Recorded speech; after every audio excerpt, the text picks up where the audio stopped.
कैसे हैं आप सब? आजकल के टाइम में आपने बहुत से केस ऐसे सुने होंगे जहाँ पे कार्डियक अरेस्ट हो रहा है। अभी कल ही मैं एक देख रही थी कि एक टीचर पढ़ा रहे थे क्लास में एंड उनको पढ़ाते-पढ़ाते कार्डियक अरेस्ट हो गया। और दूसरे दिन मैं ये देख रही थी कि एक अ, लड़की अपनी फेयरवेल स्पीच दे रही थी और उसको स्पीच देते-देते कार्डियक अरेस्ट हो गया एंड शी वाज़ ओनली 24। सो आप सबको क्या लगता है ये सब जो हो रहा है ये क्यों हो रहा होगा? Any guesses? सो बेसिकली ये सब जो हो रहा है ये सब इसलिए हो रहा है because of the deficiency of some vitamins which are helping in the cardiovascular health of the body. आज हम जिस विटामिन की बात करने वाले हैं वो बहुत ही इंटरेस्टिंग है और बहुत ही उसको हम कहते हैं कि वो साइलेंट विटामिन है बिकॉज उसके बारे में ज़्यादा बात नहीं की जाती है बट वो जितना इंपॉर्टेंट है बॉडी के लिए उतना इंपॉर्टेंट कोई भी विटामिन नहीं है। आज हम बात करेंगे विटामिन के बारे में which is also known as the clotting vitamin. Let's come. सबसे पहले हम बात कर लेते हैं what is vitamin K. Basically vitamin K is a fat soluble vitamin जो हमारी बॉडी में डिसॉल्व होता है फैट के साथ। उसको डिसॉल्व होने के लिए फैट रिक्वायर्ड होता है। विटामिन के फॉर्म्स हो सकते हैं विटामिन के वन के टू। बेसिकली विटामिन के वन के टू कुछ नहीं है, एक ही विटामिन के दो टाइप्स हो सकते हैं, वो है। अब विटामिन के जो है उसको हम एक क्लॉटिंग विटामिन भी कहते हैं बिकॉज ये हेल्प करता है हमें हमारी बॉडी में क्लॉट फॉर्मेशन में। ये था something about vitamin K. Now बात कर लेते हैं what are the benefits of vitamin K. सबसे पहले it helps in the bone health and helps to reduce the fractures by 50% in the body. Second, it helps in increasing the immunity और we can say the sensitivity towards insulin formation. It helps to regulate sugar in the body.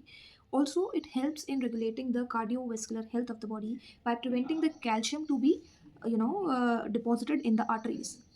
Also along with that it helps in preventing the hemorrhage in babies and it helps in clot formation wherever in the body it is needed.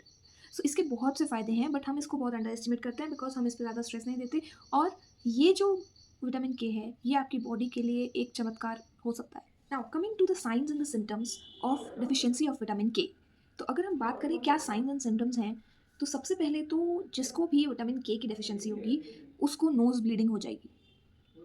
Second, उसको जब भी कोई भी cuts या bruises होंगे तो उसमें से ब्लीडिंग रुक नहीं पाएगी जल्दी से, बहुत ज़्यादा ब्लड बहेगा और ब्लीडिंग क्लॉटिंग नहीं हो पाएगी जल्दी। थर्ड इज़ कि मेंस्ट्रुअल फ्लो जो है वो भी बहुत ज़्यादा रहेगा ऐसे इंसान का। उसके बाद जो बहुत इंपॉर्टेंट है आपकी बोन्स काफ़ी वीक हो जाएंगी, आपको सडन फ्रैक्चर्स हो सकते हैं। और एक्सट्रीम केस में जहाँ पे बिल्कुल डेफिशिएंसी हो जाएगी विटामिन के की, वहाँ पे आपके यूरिन में भी ब्लड आ सकता है।